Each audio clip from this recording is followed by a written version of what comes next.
Estas manos. Mis manos. Tienen 67 años. Han acunado a mi hijo. Han consolado a mi marido en su lecho de muerte. Han pasado noches en vela meciendo a mi nieto cuando era un bebé. Han cocinado miles de comidas. Han pintado cuadros. Han trabajado la tierra de mi pequeño jardín. Son manos de abuela. Manos de madre. Manos de mujer. Pero hace apenas unos días, aquí, en esta misma casa, estas manos fueron calificadas de sucias. Viejas. Indignas de tocar a mi propio nieto. Una sola frase, susurrada con veneno, bastó para convertir mi hogar en un lugar hostil. Pero ella, mi nuera, no sabía que ese veneno tenía un antídoto inesperado. Y que mis manos viejas aún tenían el poder de firmar su despedida. Hola. Soy Isabel. Y hoy necesito contarles lo que pasó. Les pido, si mi historia les toca, que se suscriban a este canal. Y, por favor, díganme en los comentarios desde qué ciudad me escuchan. Saber que hay oídos amigos al otro lado me ayuda a seguir adelante. Gracias. Era un sábado por la tarde. Mediados de enero. Mayuela estaba sumida en esa quietud perezosa y fría que sigue a las fiestas navideñas. Llovía. No una lluvia torrencial, sino un sirimiri constante, fino y helado, que golpeaba los cristales de la galería acristalada que da al jardín trasero de mi casa. Dentro, sin embargo, el ambiente era cálido. La calefacción central creaba un nido confortable, y el olor a chocolate caliente y a bizcocho recién hecho flotaba en el aire. Estábamos en el cuarto de estar, la habitación más acogedora de la casa, con la chimenea encendida, aunque más por el ambiente que por necesidad real. Mi nieto, Mateo, de 5 años, jugaba en la alfombra persa con sus bloques de construcción, levantando torres imposibles que se derrumbaban con estrépito entre sus risas. Yo estaba sentada en mi butaca de orejas de siempre, con un libro sobre Sorolla abierto en el regazo, aunque mis ojos no estaban en las páginas, sino en él. En Mateo. Mateo es la alegría de esta casa. La única alegría verdadera desde que mi marido, Ricardo, se fue hace 8 años. Es un niño rubio, de ojos azules vivaces, lleno de una energía inagotable y una curiosidad infinita. Es la viva imagen de mi hijo, Alejandro, cuando era pequeño.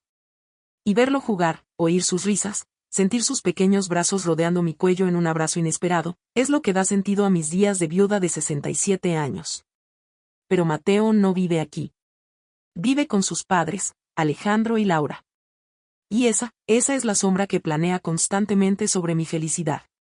Hace 2 años, como ya les conté en otra ocasión, Alejandro, mi único hijo, y su mujer, Laura, se mudaron conmigo a este piso grande de Argüelles. Problemas económicos. La quiebra del negocio artístico de Alejandro. El supuesto cese temporal de la actividad de Laura como consultora de estilo.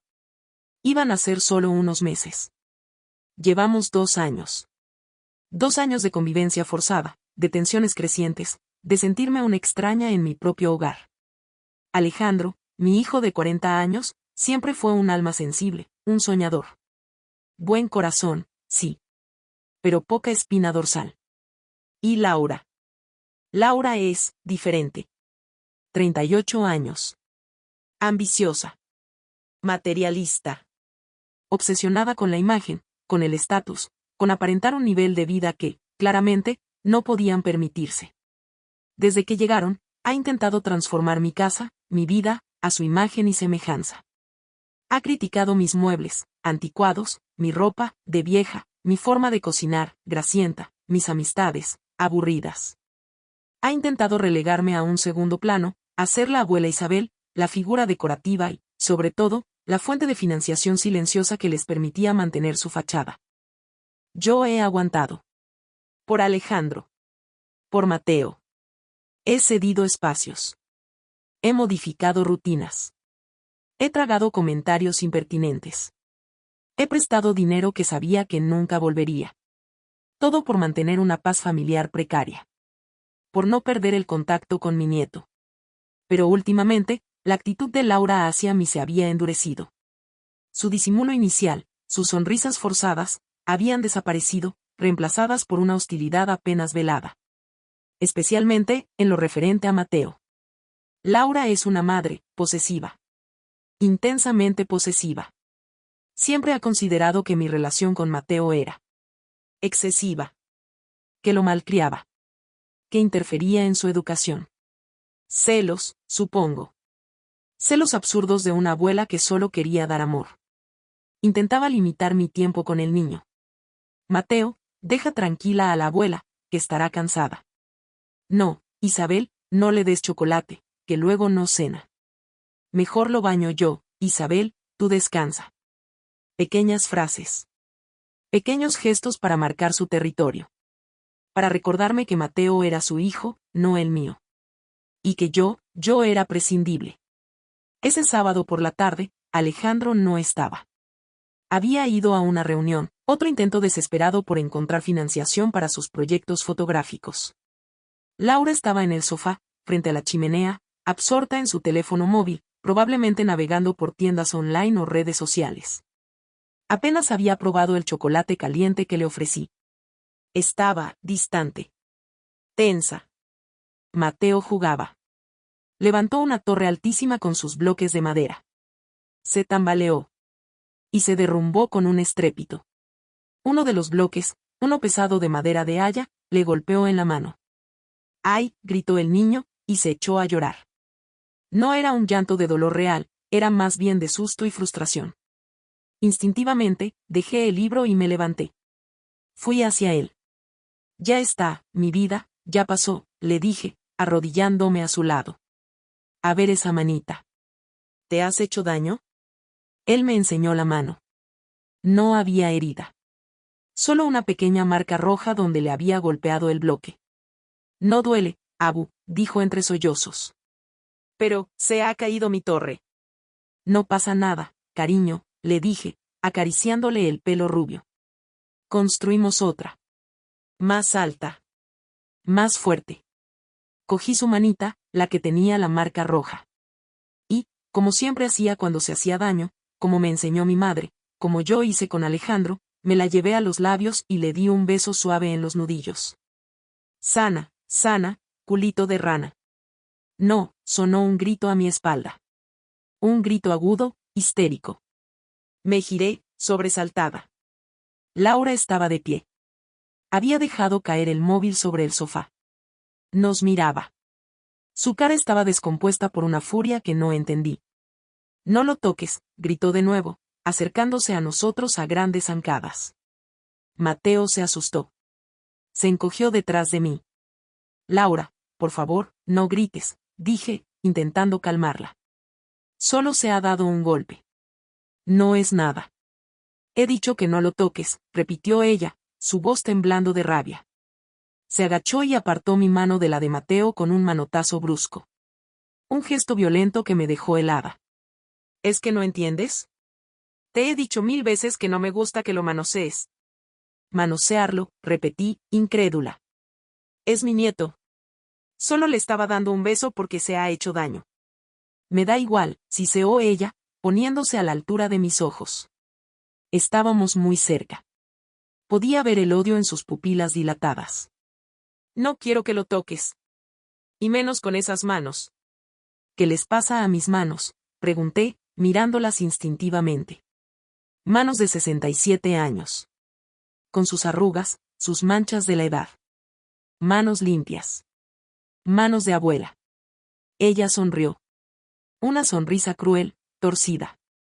Se inclinó hacia mi oído. Y lo susurró. Para que solo yo lo oyera. Con un desprecio infinito. No toques a mi hijo con esas manos viejas. Manos viejas. El susurro fue como una descarga eléctrica. Me quedé sin aire. Paralizada. Mirándola sin comprender. ¿Había oído bien? Ella se enderezó. Cogió a Mateo del brazo, que seguía llorando, asustado. Vamos, cariño. Lávate esas manos. ¿Quién sabe dónde habrá estado metiendo las manos tu abuela? Y se lo llevó. Casi a rastras. Hacia el baño. Dejándome sola.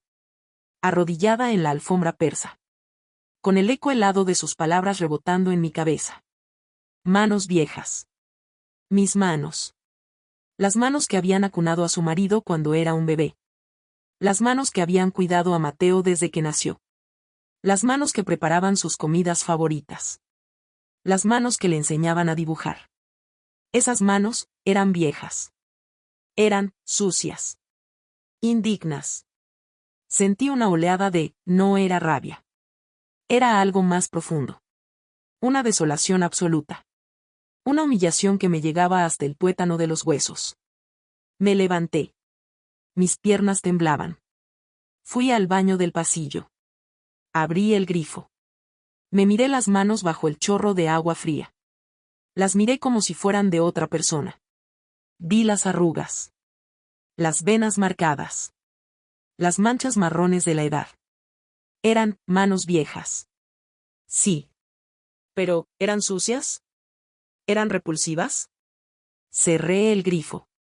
Me sequé las manos con una toalla limpia. Y volví al salón. El fuego de la chimenea crepitaba, ajeno al drama. Los bloques de madera de Mateo seguían esparcidos por la alfombra. Cogí mi libro. Pero no podía leer. Miraba mis manos. ¿Así me veía ella? ¿Así me veían todos? ¿Como una vieja decrépita cuyas caricias daban asco? Oí sus voces volviendo del baño. Reían. Mateo ya no lloraba. Laura le decía algo en voz baja, probablemente prometiéndole alguna chuchería para compensar el mal trago. Entraron en el salón. Mateo evitó mi mirada. Fue directamente a recoger sus bloques. Laura me lanzó una mirada rápida, triunfal. Había ganado. Había establecido su dominio. Había puesto una barrera invisible, pero infranqueable, entre mi nieto y yo. Sentí que algo se rompía dentro de mí. Definitivamente. La paciencia. La resignación. La esperanza de una convivencia pacífica. Todo se hizo añicos contra la crueldad de ese susurro. Manos viejas, había dicho. Pues estas manos viejas, pensé, sintiendo una frialdad inesperada nacer en medio del dolor, todavía servían para algo. Servían para marcar un número de teléfono. Servían para firmar un papel. Servían para cortar. El resto de aquella tarde de sábado se deslizó en una atmósfera densa, casi irrespirable. Me quedé sentada en mi butaca, el libro de Sorolla olvidado sobre mis rodillas, mientras el crepúsculo teñía de grises y violetas el cielo lluvioso que se veía a través de la galería acristalada. El fuego de la chimenea crepitaba suavemente, pero su calor ya no me llegaba. Sentía un frío interior, un hielo que se había instalado en mi pecho con el susurro venenoso de Laura. No toques a mi hijo con esas manos viejas. Las palabras rebotaban en mi cabeza, una y otra vez, como piedras lanzadas contra un cristal. Manos viejas. ¿Era eso lo que definía ahora mi contacto? ¿Mi cariño? ¿Mi esencia de abuela? Intentaba racionalizarlo. Laura estaba tensa. Estaba frustrada por su situación económica, por vivir de prestado en casa de su suegra. Quizás había sido solo un exabrupto, una frase desafortunada dicha en un momento de rabia. Pero mi instinto, esa sabiduría callada que dan los años y las decepciones, me decía que no. Había habido demasiada crueldad deliberada en su mirada, demasiada satisfacción mal disimulada al verme herida. No había sido un accidente. Había sido un ataque. Un ataque calculado para marcar su territorio, para reafirmar su poder sobre el niño. Y sobre mí. Oí a Mateo jugar en su cuarto, al final del pasillo. Ya no reía. Oía el sonido apagado de sus bloques de construcción chocando, un sonido mecánico, sin alegría. ¿Qué le habría dicho Laura en el baño? ¿Le habría reñido por llorar? ¿Le habría advertido que no se dejara manosear por la abuela? La idea me revolvió el estómago. Estaba envenenando mi relación con mi nieto. Estaba construyendo un muro invisible entre nosotros, ladrillo a ladrillo, con miedo y desconfianza. Laura no volvió a aparecer por el cuarto de estar. Se encerró en su dormitorio, el antiguo despacho de Ricardo que ahora compartía con Alejandro. Supuse que estaría hablando por teléfono, quizás quejándose a alguna amiga de la terrible tarde que había pasado con su difícil suegra. Cuando Alejandro llegó, ya entrada la noche, yo seguía en mi butaca. La habitación estaba casi a oscuras, solo iluminada por las brasas de la chimenea. Mamá, dijo, sorprendido al verme allí. Dejó su maletín de arquitecto en el suelo. Olía a calle mojada y a cansancio. ¿Estás bien? ¿Por qué estás a oscuras? Encendió una lámpara de pie. La luz suave iluminó mi rostro. Debió ver algo en mi expresión, porque su tono cambió. ¿Ha pasado algo?, preguntó, acercándose. Dudé. ¿Debía contárselo? ¿Debía exponer la crueldad de su mujer? ¿O debía callar, una vez más, para mantener la paz? Miré a mi hijo. Vi las ojeras bajo sus ojos, el peso del mundo en sus hombros. Estaba luchando por sacar a su familia adelante, por recuperar su autoestima profesional. ¿Añadirle este conflicto no sería demasiado? Pero entonces recordé el rostro asustado de Mateo. Recordé el manotazo de Laura. Recordé el susurro helado. Y supe que no podía callar. No esta vez. El silencio me estaba enfermando. El silencio estaba permitiendo que el veneno se extendiera. Sí, Alejandro, dije, mi voz sonando extrañamente tranquila. Ha pasado algo. Laura. Laura me ha insultado. Y me ha prohibido tocar a Mateo. Vi la incredulidad en sus ojos, seguida de una sombra de fastidio. ¿Qué? Mamá, por favor. Seguro que ha sido un malentendido. Laura está muy estresada últimamente. Ya sabes, con lo del trabajo. No ha sido un malentendido, Alejandro, le interrumpí, mirándole fijamente. Ha sido muy claro. Mateo se dio un golpe jugando.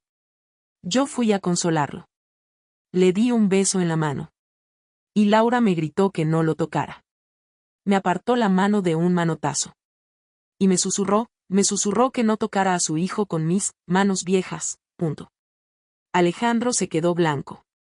Abrió la boca para decir algo, pero no le salieron las palabras. Se pasó la mano por el pelo, un gesto nervioso que hacía desde niño. ¿Manos viejas? No, no puede haber dicho eso. Laura no es así. Pregúntaselo, le reté. Pregúntale qué pasó esta tarde en esta misma habitación. Pregúntale por qué Mateo estaba asustado. Él desvió la mirada. Se acercó a la chimenea. Apoyó la frente en la repisa de mármol fría. Dios mío, murmuró. No puede ser. Lo es, Alejandro, dije, levantándome. Me acerqué a él. Puse una mano en su espalda. Sentí sus músculos tensos. Y no es la primera vez que me desprecia. Que me humilla con pequeños gestos, con comentarios. Pero esto ha cruzado una línea. No puedo permitir que me trate así en mi propia casa. Y, sobre todo, no puedo permitir que use a Mateo para hacerme daño. Él se giró. Sus ojos estaban llenos de una mezcla de dolor, confusión y culpa. ¿Qué quieres que haga, mamá?, preguntó, su voz sonando impotente. Quiero que hables con ella, respondí. Quiero que le pongas límites. Quiero que le dejes claro que esta es mi casa. Que yo soy la abuela de Mateo. Y que merezco respeto. No pido nada más. Solo respeto. Él asintió. Sí. Sí, claro. Hablaré con ella. Ahora mismo. Su tono era decidido. Por un momento, vi un destello del hombre fuerte y justo que sabía que podía ser. Fue hacia su dormitorio. Oí la puerta abrirse. Oí su voz, baja pero firme. Laura, tenemos que hablar. No oí la respuesta de ella. Me retiré a mi cuarto. No quería escuchar. No quería ser testigo de su enfrentamiento. Solo esperaba, con una mezcla de esperanza y temor, que Alejandro mantuviera su postura. Que por una vez, priorizara a su madre, a la justicia, por encima de la comodidad de evitar un conflicto con su mujer. Me metí en la cama.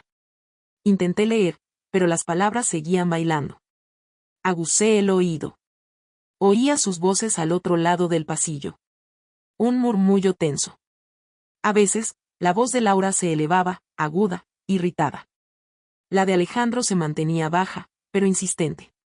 Duró, quizás media hora. Luego, silencio. Esperé. Esperé a que Alejandro viniera a mi cuarto. A decirme qué había pasado. A tranquilizarme. Pero no vino. La puerta de su dormitorio se cerró con un clic suave. Y la casa volvió a sumirse en el silencio. Un silencio que ahora me pareció aún más frío. Más desolador. No había funcionado. Laura había vuelto a ganar. Había conseguido, de alguna manera, darle la vuelta a la situación. Quizás llorando.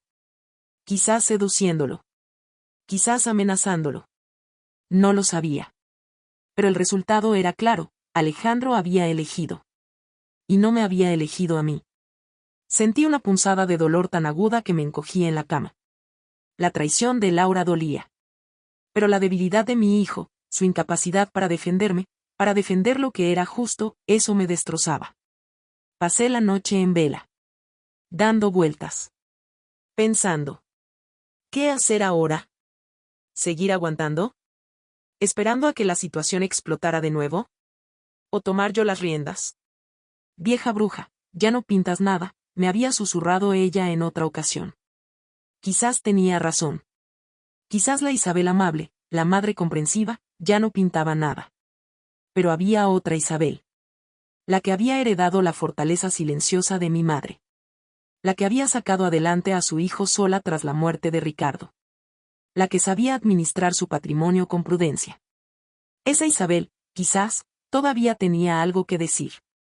Recordé la conversación con Rodrigo, mi gestor, hacía unos meses. Habíamos revisado mi testamento, mis inversiones. Y habíamos hablado, hipotéticamente, de escenarios futuros. De cómo proteger mi patrimonio si mi salud empeoraba. O si, la convivencia con mi hijo y mi nuera se volvía insostenible. Hay mecanismos, doña Isabel, me había dicho Rodrigo. Fideicomisos. Donaciones en vida con reserva de usufructo. Cláusulas específicas en el testamento. Podemos asegurarnos de que su voluntad se cumpla. Y de que usted conserve el control. En ese momento, la idea me pareció lejana. Exagerada. No creo que lleguemos a eso, Rodrigo. Alejandro es un buen chico. Pero ahora ya no estaba tan segura. Las palabras de Laura, manos viejas, y el silencio de Alejandro, me habían abierto los ojos. Ya no podía confiar en su buen juicio. Ni en su lealtad. Tenía que protegerme. Tenía que proteger mi futuro. Y, quizás, indirectamente, también el de Mateo. Cuando las primeras luces del domingo empezaron a filtrarse por la persiana, tomé una decisión. Ya no iba a esperar. Ya no iba a callar.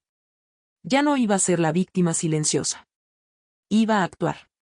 Con la misma frialdad calculadora que Laura usaba conmigo. Me levanté. Me vestí. Fui a la cocina. Estaba vacía. Preparé café. Me senté a la mesa con mi libreta y mi bolígrafo. Y empecé a hacer una lista. Una lista detallada. De mis bienes. De mis cuentas. De mis gastos. Y de los suyos. Recordé la conversación de la semana anterior. La factura. La humillación de tener que demostrar, con números, que ellos vivían a mi costa. Pensaron que con eso bastaría. Que se asustarían y cambiarían. Qué ingenua fui. No habían cambiado. Solo habían esperado a que pasara la tormenta para volver a la carga. Necesitaba algo más. Algo definitivo. Algo que les dejara claro, de una vez por todas, quién tenía el poder real en esa casa. Y quién iba a empezar a usarlo. Revisé mis cuentas online.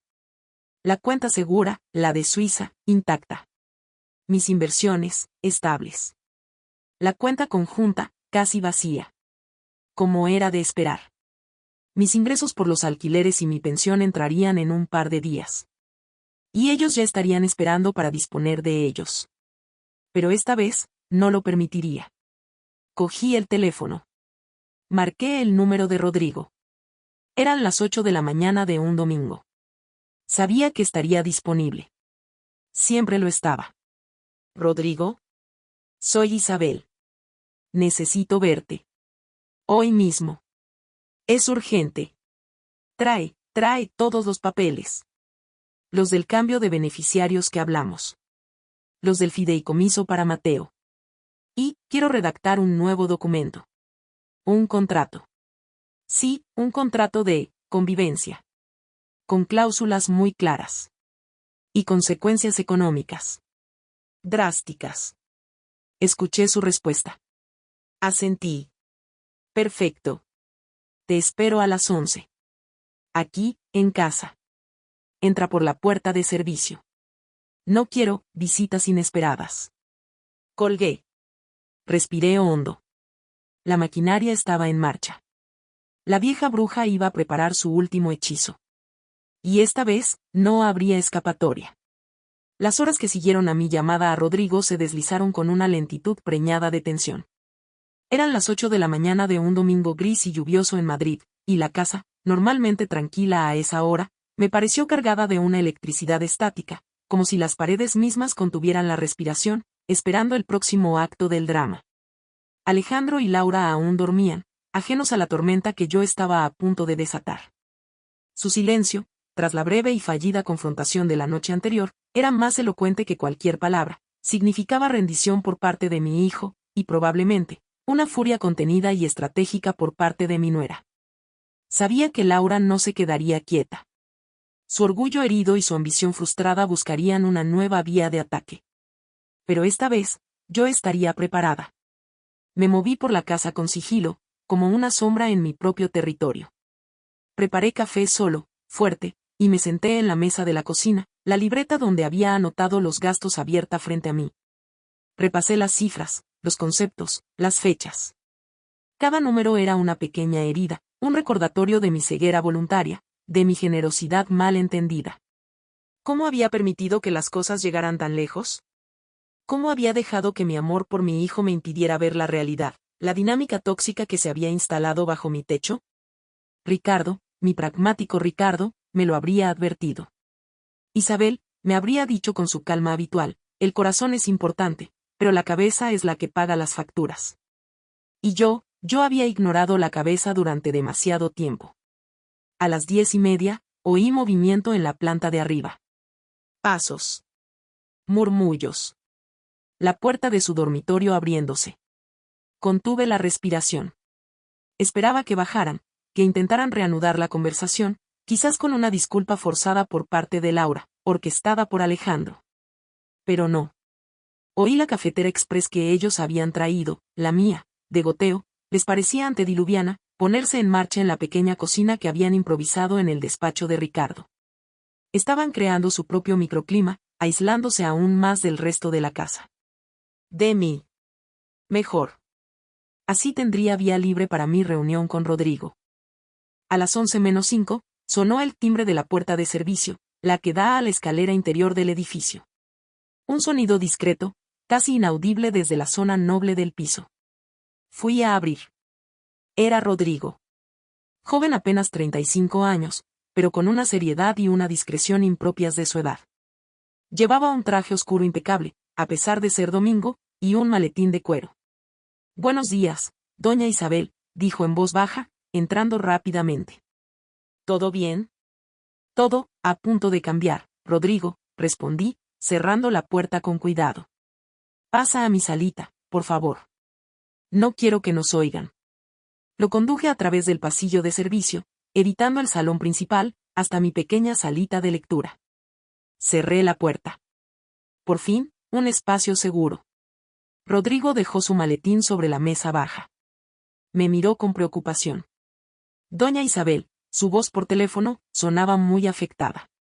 ¿Está segura de lo que quiere hacer? Más segura que nunca, Rodrigo, afirmé, sentándome en mi butaca. Le señalé el sofá de enfrente. Siéntate, por favor. Y perdona la hora y el día. Pero es urgente. No se preocupe. Estoy a su disposición. Respiré hondo. Y le conté. No todo, no los detalles más íntimos de mis sentimientos, pero sí lo esencial. Le conté la escena del sábado. El golpe de Mateo. Mi gesto instintivo de consuelo. Y el susurro de Laura. No toques a mi hijo con esas manos viejas. Le conté el manotazo. La humillación. Y, sobre todo, le conté la reacción o la falta de ella de Alejandro. Su silencio. Su incapacidad para defenderme. su claudicación ante Laura. Rodrigo escuchó en silencio, su rostro profesional volviéndose sombrío a medida que yo hablaba. No me interrumpió. Solo asintió levemente de vez en cuando. Cuando terminé, se quedó callado un momento, procesando la información. Doña Isabel, dijo al fin, su voz cargada de una indignación contenida. Eso es intolerable. No solo la falta de respeto de su nuera, sino la pasividad de don Alejandro. Lamento profundamente que esté pasando por esto. Gracias, Rodrigo. Pero no te he llamado para que me compadezcas, dije, mi tono volviéndose más práctico. Te he llamado para que me ayudes a ponerle fin. Definitivamente. Entendido, dijo él, abriendo su maletín. Sacó varias carpetas. Entonces, repasemos el plan. Tal y como hablamos por teléfono. Exacto. Primero, confirmación de las acciones inmediatas. Confirmado, dijo Rodrigo, consultando unos papeles. La transferencia periódica a la cuenta mancomunada está cancelada. La extensión de su tarjeta de crédito a nombre de don Alejandro ha sido dada de baja esta misma mañana a primera hora. Los ingresos de los alquileres de Chamberí se desviarán a su cuenta, segura, a partir del próximo cobro, el día 1. Y ya he emitido orden a su banco para que todas las facturas domiciliadas, luz, gas, comunidad, IBI, seguros, se paguen exclusivamente desde su cuenta personal, bloqueando cualquier intento de cargo en la mancomunada. Asentí. Perfecto. El grifo está cerrado. Ahora, la protección a largo plazo. Rodrigo sacó otra carpeta. Aquí están los documentos para el cambio de beneficiarios de su seguro de vida y de los fondos de inversión principales. Tal y como solicitó, el beneficiario principal pasa a ser la Fundación Garmendia. He dejado un pequeño porcentaje, un 10%, como legado directo para su nieto, Mateo, pero depositado en un fideicomiso hasta su mayoría de edad. ¿Un fideicomiso que yo administre?, pregunté. Era crucial. Exacto. Usted sería la administradora única y vitalicia. Y hemos añadido una cláusula específica, redactada por nuestro departamento legal, que impide explícitamente que doña Laura, su nuera, pueda tener acceso o control sobre esos fondos bajo ninguna circunstancia, ni siquiera en caso de fallecimiento suyo o de don Alejandro antes de la mayoría de edad de Mateo. En ese caso, la administración pasaría a un albacea designado por usted en testamento. Excelente, Rodrigo. Es exactamente lo que quería. Mateo es mi única preocupación real en todo esto. No quiero que pague por los errores de sus padres. Lo sé, doña Isabel. Está todo previsto. Me tendió los documentos. Necesitaré su firma aquí, aquí y aquí. Y luego tendremos que ir al notario esta semana para ratificarlo. Cogí la pluma. Mi mano ya no temblaba. Firmé. Con cada trazo, sentía que recuperaba un pedazo de mi futuro, de mi control. Bien, dije, devolviéndole los papeles. Y ahora, el último punto. El más delicado. El contrato. Rodrigo sacó una última carpeta. Contenía un borrador de varias páginas. He redactado un borrador de contrato de cesión temporal de uso de vivienda y normas de convivencia, basándome en lo que me indicó por teléfono. Es bastante estricto, doña Isabel. Quizás demasiado. Déjame verlo, Rodrigo. Lo leí con atención. Cada cláusula. Cada palabra. Rodrigo había hecho un trabajo impecable. Era estricto, sí. Pero era justo. Y, sobre todo, era claro. El contrato establecía, en primer lugar, mi condición de única propietaria y usufructuaria de la vivienda, reconociendo a Alejandro y Laura como cesionarios temporales y precarios, sin ningún derecho adquirido sobre el inmueble. En segundo lugar, establecía un canon de contribución a los gastos comunes. No lo llamaba alquiler, para evitar connotaciones legales más complejas, pero en la práctica, lo era.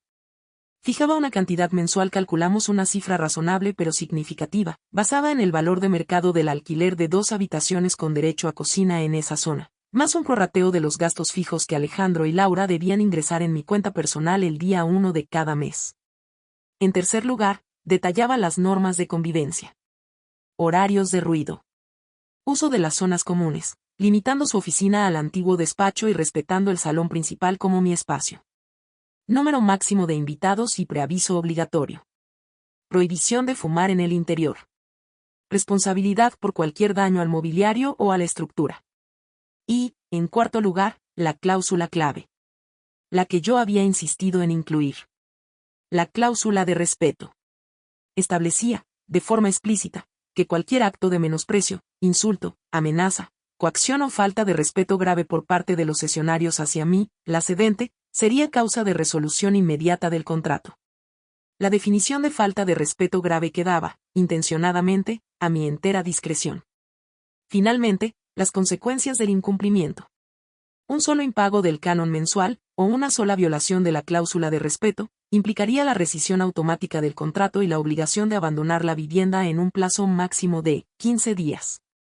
Sin posibilidad de recurso. Era brutal. Lo sabía. Pero sentía que era necesario. Era la única manera de protegerme. La única manera de dejar claro que mi casa no era un territorio sin ley.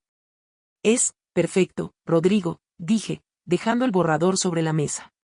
Solo añadiría una cosa. En la cláusula de respeto. Quiero que se mencione explícitamente el trato hacia mi nieto.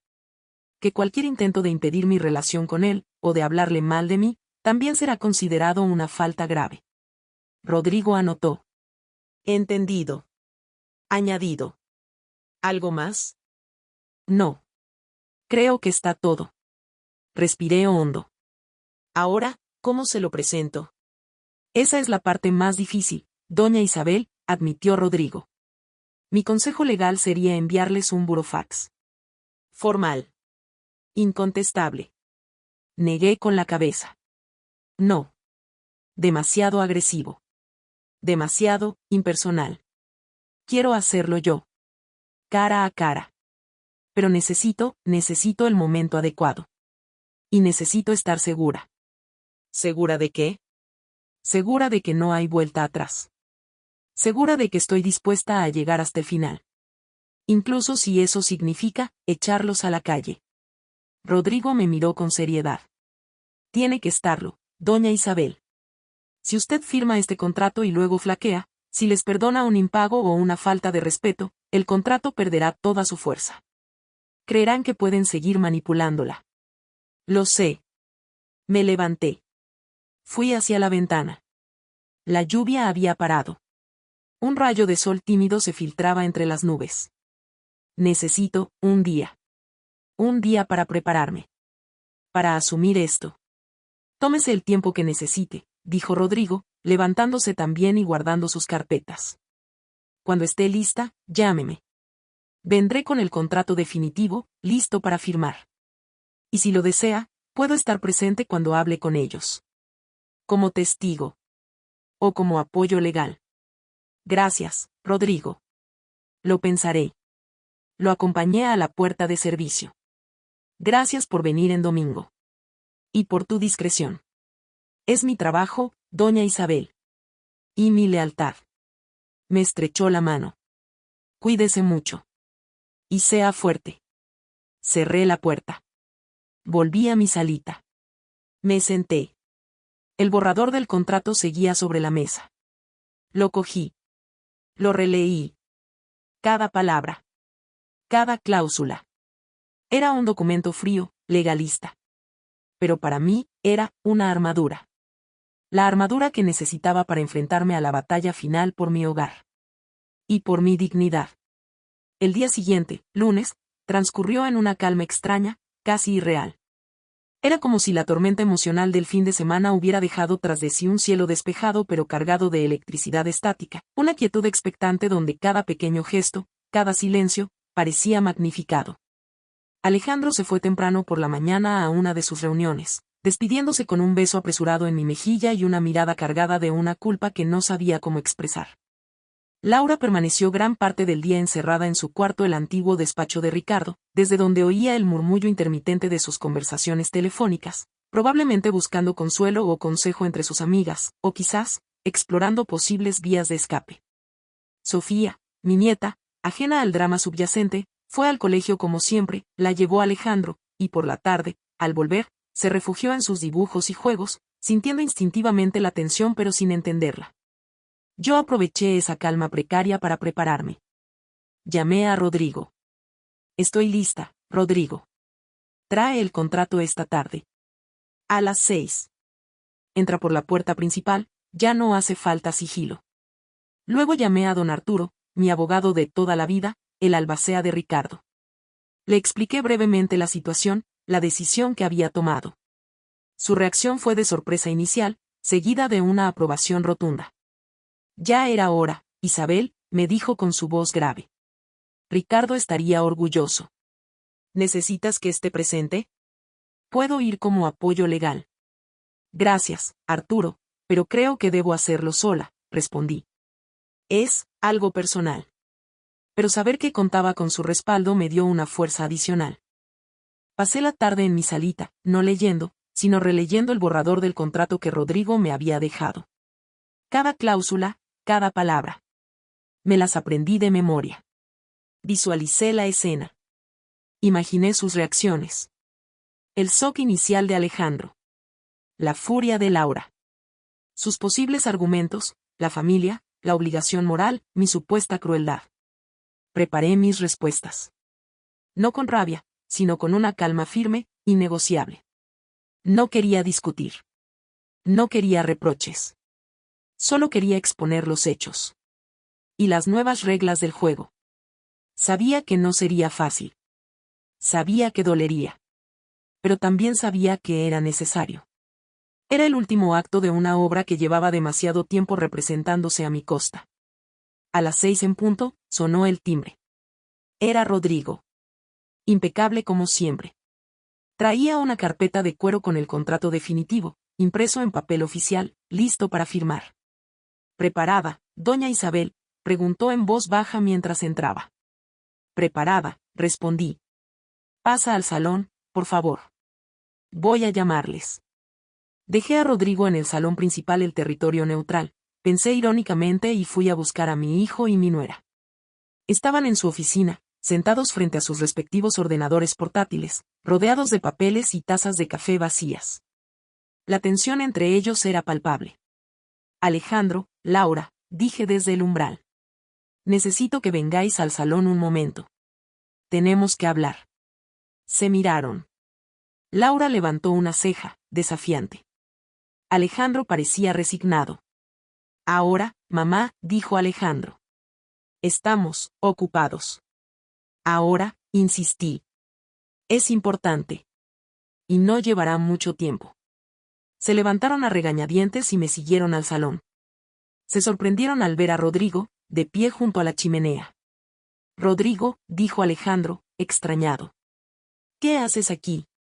Buenas tardes, Alejandro, Laura, saludó Rodrigo, cortés pero formal.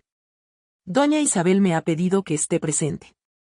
¿Presente para qué?, preguntó Laura, cruzándose de brazos, su postura defensiva activada al instante. Sentaos, por favor, dije, señalando el sofá. Yo me senté en mi butaca de siempre. Rodrigo permaneció de pie, como un testigo silencioso. Ellos se sentaron en el borde del sofá blanco, incómodos. Bueno, empecé, cogiendo la carpeta que Rodrigo me había tendido discretamente. Como sabéis, hemos estado teniendo algunas dificultades de convivencia últimamente. Laura bufó. Alejandro miró al suelo. Y hemos llegado a un punto, continué, en que la situación actual es insostenible. Para todos. Necesitamos redefinir nuestra relación. Establecer unas bases claras para el futuro. Si es que queremos tener un futuro juntos bajo este techo. ¿Qué quieres decir, mamá?, preguntó Alejandro, nervioso. Saqué el contrato de la carpeta. Una copia para ellos, una para mí. Les tendí su copia. Quiero decir esto. Laura cogió el documento con recelo. Alejandro lo miró como si fuera una serpiente. Empezaron a leer. El silencio en el salón era absoluto, solo roto por el sonido del papel al pasar las hojas y la respiración contenida. Observé sus caras. La incredulidad inicial. El ceño fruncido de Alejandro al leer la parte financiera. Y la palidez creciente de Laura a medida que avanzaba hacia las cláusulas de convivencia y, sobre todo, la cláusula final de rescisión. Cuando terminaron de leer, Laura dejó caer el papel sobre la mesa de centro como si quemara. Esto es una broma, dijo, su voz temblando de una furia apenas contenida. No es ninguna broma, Laura, respondí con calma. Es un contrato. Un acuerdo legal que establece las condiciones para que podáis seguir viviendo en mi casa. ¿Condiciones?, exclamó ella. Estos son condiciones de cárcel. Un canon de contribución. Normas de ruido. Prohibido traer amigos sin avisar. Y esta cláusula de respeto, es fascista. ¿A su entera discreción?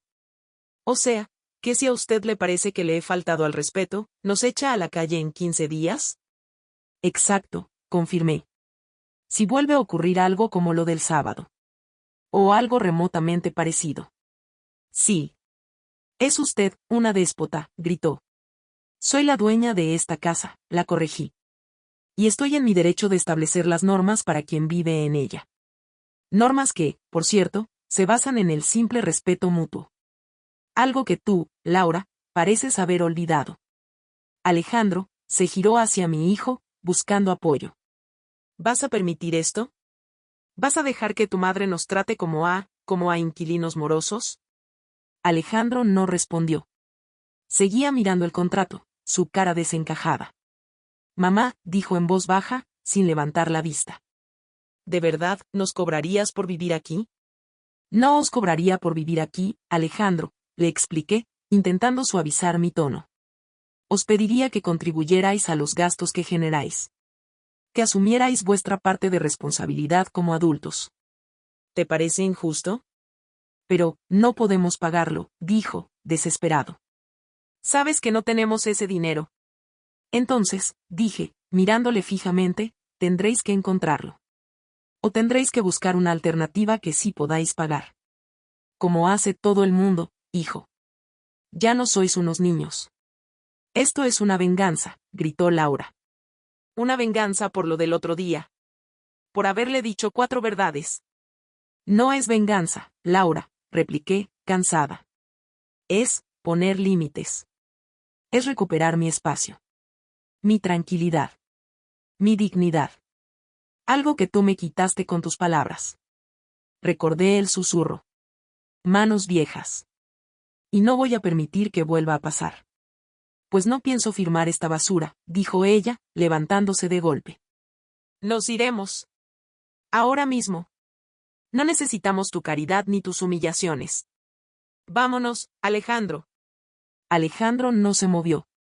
Siguió sentado, mirando el contrato. Alejandro, insistió ella. ¿No me has oído? Vámonos. Él levantó la vista. La miró. Y vi en sus ojos algo nuevo. ¿Una chispa de determinación? No, Laura, dijo en voz baja. Yo no me voy. Laura se quedó boquiabierta. ¿Qué? Que no me voy, repitió él, más firme. Esta es la casa de mi madre. Y tiene razón. Hemos abusado. Yo he abusado. He sido un cobarde. He dejado que las cosas llegaran demasiado lejos. Me miró. Mamá tiene derecho a poner normas en su casa. Y nosotros, tenemos la obligación de respetarlas. O de irnos. Pero si no podemos pagar, gritó Laura.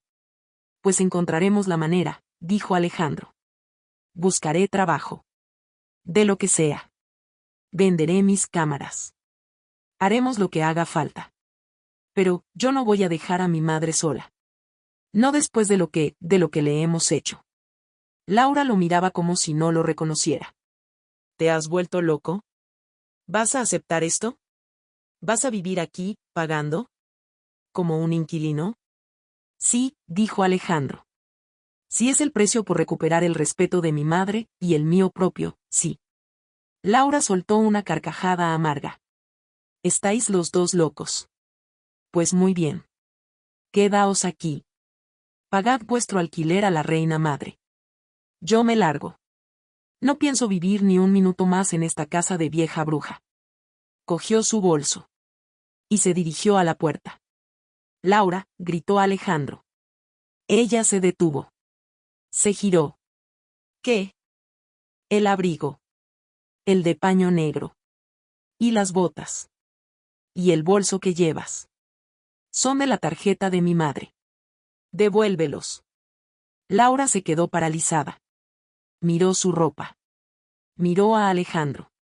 Miró a Rodrigo, que observaba la escena en silencio. Y comprendió. Comprendió que el juego había terminado. Que ya no había crédito ilimitado.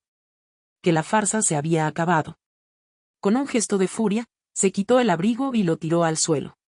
Se quitó las botas de tacón, quedándose descalza sobre la alfombra. Y tiró el bolso.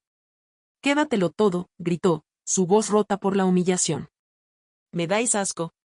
Y salió corriendo del salón. Oímos el portazo de la entrada. Y luego, nada. Silencio. Alejandro se cubrió la cara con las manos. Empezó a llorar. Sollozos silenciosos, de hombre avergonzado. Rodrigo carraspeó. «Doña Isabel, si no me necesita para nada más». «Gracias, Rodrigo», dije. «Puedes irte. Te llamaré mañana». Rodrigo asintió. Recogió sus cosas y salió discretamente. Me acerqué a mi hijo. Me senté a su lado en el sofá. Le puse una mano en el hombro. «Ya pasó, Alejandro», le dije en voz baja. Él levantó la vista. Sus ojos estaban rojos. «Mamá, lo siento. Lo siento tanto. He sido un desastre. Como hijo. Como hombre. Has sido débil», le corregí con suavidad. «Pero eso tiene arreglo. Si uno quiere». Él asintió. Cogió el contrato de la mesa. Y cogió mi pluma. «Quiero arreglarlo, mamá. Déjame intentarlo». Y firmó. Firmó el contrato que le obligaba a pagar por vivir en su casa de la infancia. Firmó el contrato que le obligaba a respetar a su madre. Firmó su mayoría de edad. Lo vi firmar. Y sentí, no alegría. No triunfo. Sentí una profunda tristeza por haber tenido que llegar a esto. Pero también sentí esperanza. La esperanza de que, quizás, a partir de ese momento doloroso, pudiéramos empezar a reconstruir algo. Algo real. Algo basado en el respeto mutuo. La casa seguía silenciosa. Pero era un silencio diferente. Ya no era el silencio de la tensión, de la exclusión. Era el silencio de un nuevo comienzo. Un silencio frágil, incierto. Pero, por primera vez en mucho tiempo, un silencio mío. Hola de nuevo. Gracias. Gracias por haberme acompañado hasta el final de esta historia, que empezó con un susurro cruel en mi propia cocina y terminó con la tinta secándose en un contrato inesperado. Cuando mi nuera, Laura, me llamó vieja bruja y me insultó por mis manos viejas, sentí una herida que creí insanable. Sentí que había perdido no solo el respeto, sino también mi lugar en mi propia casa, en mi propia familia. Durante mucho tiempo, había elegido el silencio, la paciencia, creyendo que así protegía a mi hijo y mantenía la paz. Pero me equivoqué. El silencio solo permitió que el abuso creciera. La paciencia fue interpretada como debilidad. Decir basta, establecer límites claros, aunque fuera a través de un contrato frío y legalista, fue la decisión más difícil de mi vida. Significó enfrentarme a mi hijo, arriesgarme a una ruptura definitiva. Pero era necesario. Era el único camino para recuperar mi dignidad, mi espacio, y para obligarles a confrontar la realidad de sus actos y sus responsabilidades. No sé qué deparará el futuro. La convivencia con mi hijo bajo estas nuevas reglas será un desafío. Reconstruir la confianza llevará tiempo. Mucho tiempo. Pero al menos, hemos empezado a hablar con honestidad. Y él ha elegido quedarse. Ha elegido intentar reparar el daño. Y eso, para una madre, es un rayo de esperanza. Gracias por escucharme hoy. Leeré, como siempre, cada uno de vuestros comentarios. Sus palabras, su apoyo, significan mucho para mí en este momento de reconstrucción. Cuídense mucho.